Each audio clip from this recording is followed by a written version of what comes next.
mon père et ses collègues avaient la spécialité sur le pays de Dieulefit de transformer ces tomes de chèvres en picodons. C'est-à-dire qu'à cette époque-là, les chèvres faisaient ces chevreaux en début d'année et il y avait une grosse production de lait au mois de mars-avril.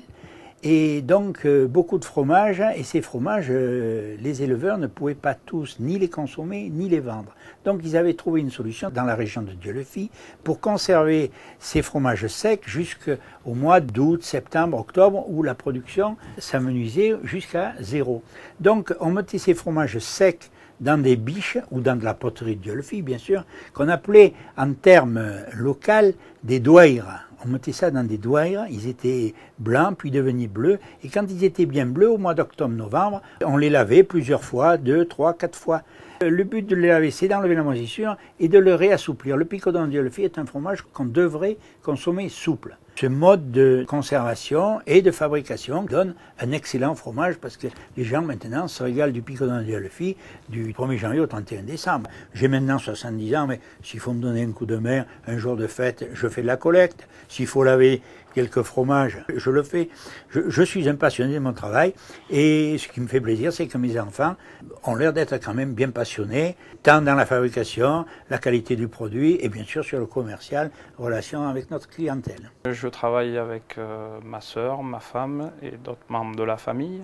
On s'est spécialisé dans la collecte, l'affinage et la commercialisation de fromage de chèvre fermier et plus particulièrement donc du picodon de Dieulefit. Historiquement, c'est mon grand-père qui a créé l'activité en 1920. Les méthodes ont été transmises de génération en génération. Un séchage à l'air naturel, de préférence, et un affinage traditionnel et artisanal qui n'englobe aucune pulvérisation de surface. Ce qui caractérise notre entreprise et qui la démarque, c'est la sélection des produits fermiers au lait cru collectés en zone de montagne dans un rayon de 50 km à l'est de la vallée du Rhône. Des élevages dont les chèvres pâturent à l'extérieur, la transformation, moulage à la louche, emploi du lait cru. Les fromages sont contrôlés, pesés, identifiés et suivis bien sûr réglementairement en termes de traçabilité. Les fromages ne sèchent pas de la même manière, il faut les suivre attentivement. À partir de ces tomes, nous sélectionnons une partie en tomes fraîches, qui est excellente de finesse, sur des éleveurs bien spécifiques. C'est-à-dire que nous revendons 1 à 2 jours après leur arrivage à l'état de frais. Très peu salé, donc c'est une tome qui peut se consommer le matin avec du miel ou de la confiture, ou en fin de repas salé en fromage plateau classique. En ce qui concerne la suite du séchage, il y a différents produits qui se déclinent. Après la tome fraîche, le crémeux. Le crémeux est une tome fraîche qui a été salée, mis en séchage pendant 1 jour, 2 jours maximum et retournée. Cette tome fraîche donc va être affinée pendant 5 jours dans un local chaud et humide.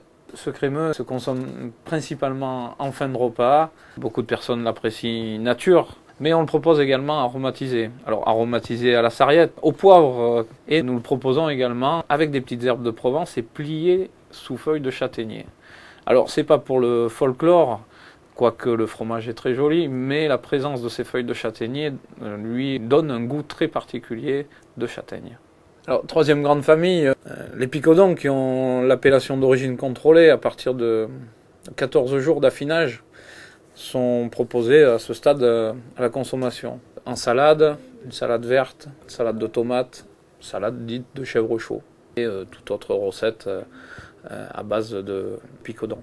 Et enfin, notre produit roi, qui est l'emblème de la maison Cavé et toute l'histoire de la famille, au travers de ce produit, c'est le picodon de Dieulefit. Alors de Dieulefit, c'est surtout une méthode d'affinage qui porte le nom de notre village. C'est très représentatif et je crois que c'est unique en France. Dans le temps, dans les fermes, on s'est aperçu que ce produit qui était gardé dans des biches, poterie comme à Dieulefit, grand pays de la poterie, se bonifiait et plus on le gardait, meilleur il était. D'où cette différence qui est un affinage plus long, 30 jours au minimum en appellation d'origine contrôlée, 45, 60, 90 jours et plus suivant les goûts des consommateurs. On va retrouver des arômes capriques beaucoup plus prononcés, mais une texture souple et fondante. À 30 jours, il va être assez doux, puis au fil des semaines et des mois, il va prendre de plus en plus de force et de corps. Il s'accompagnera bien sûr d'un bon vin, rouge de préférence, de nos Côtes-du-Rhône. Et là, les papilles en seront tout émoustillées. Voilà, c'est notre métier, c'est l'art de l'affinage. C'est ce que nous essayons de perpétuer. Malgré l'évolution, le Picodon de Dieulefit est fait toujours de la même manière, sans dérive technologique, simplement dans des bâtiments aux normes sanitaires qui répondent à la réglementation. Si on est la 3e génération, c'est un produit formidable et je pense que la tradition ne se perdra pas et continuera parce que ce produit est magnifique et il ne demande qu'à être connu.